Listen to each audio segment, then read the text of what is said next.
Friends, आज मैं बताने वाला हूँ ग्रेड पे क्या होता है, पे बैंड या पे स्केल क्या होता है, एनपीएस ओपीएस क्या होता है, डीए क्या है, और बताऊँगा रेलवे में लीव्स के बारे में और रेलवे में जो ट्रैवल फैसिलिटी मिलता है उसके बारे में और जो मेडिकल फैसिलिटी मिलता है उसके बारे में। चलिए वीडियो को अंत तक ज़रूर देखिएगा। जैसे आप देख सकते हैं स्क्रीन में जो रो कॉलम में टेबल बना हुआ है वो बिल्कुल सही बना हुआ है। ये जो लेवल 1 से 5 तक आप देख रहे हैं ये पे बैंड 1 के लिए है। पे बैंड 1 में जो आता है ये रखा गया है 5200 से 20200 तक। ये जो पे बैंड है ये सेंट्रल गवर्नमेंट के लिए है। अलग अलग स्टेट का अलग अलग पे बैंड या पे स्केल होता है। ये देख रहे जो है एकदम सेंट्रल गवर्नमेंट का जो एम्प्लॉय है, डिफेंस का हो चाहे रेलवे का हो, ये सब का होता है। और इसमें जो आप देख रहे हैं जो पे बैंड है बेसिक पे ग्रेड पे पूरा अलग होता है। जी हाँ, पे बैंड अलग है, ग्रेड पे अलग है। जैसे आप देख सकते हैं जिनका ग्रेड पे 2000 होगा उनका बेसिक पे कितना होगा 21700। लेकिन ये सब पे बैंड 1 के अंदर आता है, लेवल 1 से लेके लेवल 5 तक। इसके बाद आता है लेवल 6 से लेवल 9, ये आता है पे बैंड 2 में। पे बैंड 2 में रखा गया 9300 से लेके 34800 तक रुपया। ये जो है ये सब में कौन कौन आते हैं, जैसे जूनियर इंजीनियर हो गया, पोस्ट ग्रेजुएट टीचर हो गया, ये सब आते हैं। और एसएससी हो गया, ये सब आते हैं पे बैंड 2 के अंदर। और एक चीज़ और जान लीजिए, जिनका मान लीजिए अभी बेसिक पे है 50,000 के ऊपर है, लेकिन उनका अभी सिर्फ लेवल 7 का प्रमोशन मिला है तो उनका सैलरी घटेगा नहीं, उनका सैलरी उतना ही रहेगा, मतलब बेसिक पे उतना ही रहता है। और अभी है रेलवे का जो अलाउंस आप देख सकते हैं, डीए है, एचआरए है, एसडीए है, ट्रैवलिंग अलाउंस है, और कुछ और आप अलाउंस देख सकते हैं एससीआरएल है। और कुछ जगह में आप देखिएगा रिमोट लोकेशन के हिसाब से मिलेगा, कुछ जगह में आपको ओवर टाइम को मिलेगा, कुछ जगह में आपको किलोमीटर अलाउंस मिलेगा, कुछ जगह में हार्डशिप अलाउंस मिलता है। आपको पता ही होगा कि हार्डशिप अलाउंस जो है हार्ड वर्क के लिए दिया जाता है, किलोमीटर अलाउंस एएलपी के लिए दिया जाता है। और जो रिमोट लोकेशन जैसे कि पहाड़ी इलाका है या कुछ खतरा इलाका है, कोई जंगल है, उन लोगों को दिया जाता है रिमोट लोकेशन का जो अलाउंस है। इनमें डीआरएनएस अलाउंस के बारे में हम डिटेल में थोड़ी देर में बताऊंगा। और बाकी आप लोगों को जो नाइट ड्यूटी अलाउंस है, नेशनल हॉलीडे अलाउंस है, ये सब तो पता ही होगा कि हॉलीडे में काम करने पे कुछ एक्स्ट्रा इंडियन गवर्नमेंट पे करता है। और ट्रांसपोर्ट अलाउंस जो है ये आपको एक स्टेशन से दूसरे स्टेशन जाने के टाइम में दिया जाता है। और पेशेंट केयर अलाउंस दिया जाता है जो हॉस्पिटल में काम करता है, डॉक्टर हो चाहे मेडिकल असिस्टेंट है, इन लोगों का। अब ये देख सकते हैं आप डीए का जो 2 टाइप का डीए मिलता है सेंट्रल गवर्नमेंट एम्प्लॉय का। सेंट्रल गवर्नमेंट एम्प्लॉय में 2 टाइप का होता है। एक होता है सेंट्रल गवर्नमेंट एम्प्लॉय, एक को रखा गया है पब्लिक सेक्टर में, एक other than public sector unit.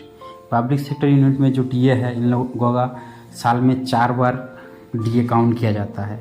लेकिन जो बीडीए है, मतलब ये पब्लिक सेक्टर यूनिट जो है सेल भेल इन लोगों को छोड़ के जो अदर्स एम्प्लॉय जैसे रेलवे हो गया, डिफेंस का हो गया, इन लोगों का साल में 2 बार डीए काउंट होता है या डीए को जस्टिफाई किया जाता है कितना डीए देना है, कितना बढ़ाना है या कितना रखना है। इसके बाद डीए जो है 42% अभी सेंट्रल गवर्नमेंट एम्प्लॉय को मिलता है। ये किसके बेसिस पे मिलता है, ये मिलता है बेसिक पे के ऊपर। जिनका बेसिक पे ज़्यादा है उनको हमेशा ज़्यादा ही मिलेगा। जैसे मान लीजिए जिनका अभी 18,000 बेसिक है तो उनका तो मान लीजिए 7-8 हज़ार मिलेगा। अभी जिनका 50,000 सैलरी है उनको बहुत ज़्यादा मिलेगा, 20,000 के ऊपर मिलेगा उनका डीए। तो ऐसे काउंट होता है। और हाउसिंग रेंट अलाउंस या एचआरए जो कहता है ये 3 कैटेगरी में दिया जाता है सिटी के अनुसार। X category city, Y category city, Z category के लिए है। और एचआरए ये जो 27%, 18%, 9% दिख रहा है ये चेंज होते रहता है जब आपका डीए 25% के ऊपर हो जाता है। ये देख सकते हैं डीए कैलकुलेशन कैसे होता है। DA calculation public sector employ के लिए अलग है, सेंट्रल गवर्नमेंट एम्प्लॉय के लिए अलग है।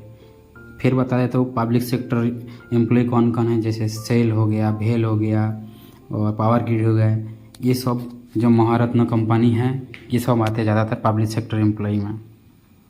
इनका जो डीए है साल में 4 बार काउंट होता है, यानी क्वार्टरली। और सेंट्रल गवर्नमेंट सिंपल जो एम्प्लॉय है उनका जो डीए है काउंट होता है हाफ ईयरली, यानी हर 6 महीने में डीए 1%, 2%, 3% वो प्राइस इंडेक्स के ऊपर होता है। प्राइस इंडेक्स जो है काउंट करता है इंडियन जो पे कमीशन है, फिनेंस मिनिस्ट्री है, फिनेंस कमीशन है, ये सब मिलके इनको डीए को स्थिर करता है कि कितना देना है। अभी आपको पता है कि जो जुलाई 2023 से लेके अभी जो डीए इंक्रीमेंट हुआ है वो 5% की बात कहा जा रहा है। 5% जो अभी एम्प्लॉय सबको मिल जाएगा, वो एरियर के साथ मिल जाता है। ये देख सकते हैं पेंशन, एनपीएस है, ओपीएस है। देखिए ओपीएस जो होता है 1972 का जो रूल बना हुआ है वो है ओपीएस। 2004 से पहले जिनका ज्वाइनिंग हुआ या जिनका रिटायरमेंट हुआ उन लोगों का मिलता है। और एनपीएस क्या है? न्यू पेंशन स्कीम या नेशनल पेंशन स्कीम। ये जो है ये गवर्नमेंट का जो रूल है कि आपको 10% देना है, या खाते से आपको सैलरी से 10% कटेगा, गवर्नमेंट 14% कटेगा। तो उसके साथ साथ आपको गवर्नमेंट कुछ इंटरेस्ट आपको देते रहेगा कि रिटायरमेंट के टाइम आपको बेनिफिट मिले। इसके इंटरेस्ट परसेंट 8, 9, 10 वेरी करते रहता है। और ये जो आप देख रहे हैं मैप, ये मैप होता है, ये एनपीएस कैलकुलेटर है। कोई एम्प्लॉय अगर साल में या महीने में 3,000 रुपये अगर इन्वेस्ट करता है तो उनको कितना मिलेगा, ये हम कॉर्पस में दिखाए हैं। और एक सैलरी स्लिप जो आप देख सकते हैं लेवल 1 पोस्ट का एक रेलवे एम्प्लॉय है जो कि इंजीनियरिंग डिपार्टमेंट का है, उनका सारे अलाउंस डिडक्शन के बाद कितना नेट पे मिलता है या मिला है वो दिखा रहे हैं आपको। और ये जो है रेलवे का लीव्स है, ये CL है, LAP है, LHAP है। ये होता है कि CL जो है आपको साल में 10 मिल जाएंगे और हर 6 महीने में आपको LAP होगा, लीव ऑन एवरेज पे जो कहता है, और लीव ऑन हाफ एवरेज पे यह मेडिकल लीव है, ये 6 महीने में आपको 10 मिलेंगे। और CR जो है आपको ड्यूटी एडजस्ट करके जो छुट्टी मिलता है, इसको COCL भी कहा जाता है। इसके अलावा आप देख सकते हैं कि क्या क्या लीव मिलता है। स्टडी लीव है, हॉस्पिटल लीव है, लीव नॉट ड्यू है, चाइल्ड केयर लीव है, ये सब है। पैटर्निटी लीव है, यानी किसी का अगर बेबी हुआ है तो उस एम्प्लॉय को 15 दिन का पैटर्निटी लीव मिलता है। और चाइल्ड केयर लीव अगर किसी का अगर मान लीजिए वाइफ नहीं है लेकिन चाइल्ड है तो उनको केयर करने के लिए, उनको देखभाल के लिए छुट्टी मिल जाते हैं।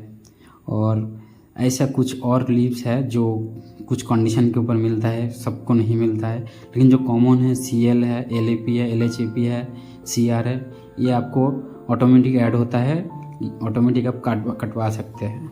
लेकिन अदर जो लीव आप लिखे हैं ये स्पेशल कंडीशन में दिया जाता है आपके इंचार्ज से। इंचार्ज के ऊपर है किसको देना है, नहीं देना है, और आप एप्लीकेबल है कि नहीं। और ये ट्रैवल फैसिलिटी है रेलवे का जो कि लेवल 1 पोस्ट के लिए ये बना हुआ है। ये PP प्रिविलेज पास है, PTO है, SDP स्पेशल ड्यूटी पास है। PP क्या है? इस साल में आपको एक सेट मिलेगा, एक फुल सेट मिलेगा 5 साल तक। और PTO जो है आपको 4 सेट मिलेगा, लेकिन PTO में क्या होता है कि आपको 1/3 पे करना पड़ता है रिजर्वेशन कराने के टाइम। लेकिन प्रिविलेज पास से PP से अगर टिकट करवाइएगा तो आपको फ्री में ये टिकट बन जाता है, और ये 3rd AC तक अलाउ है।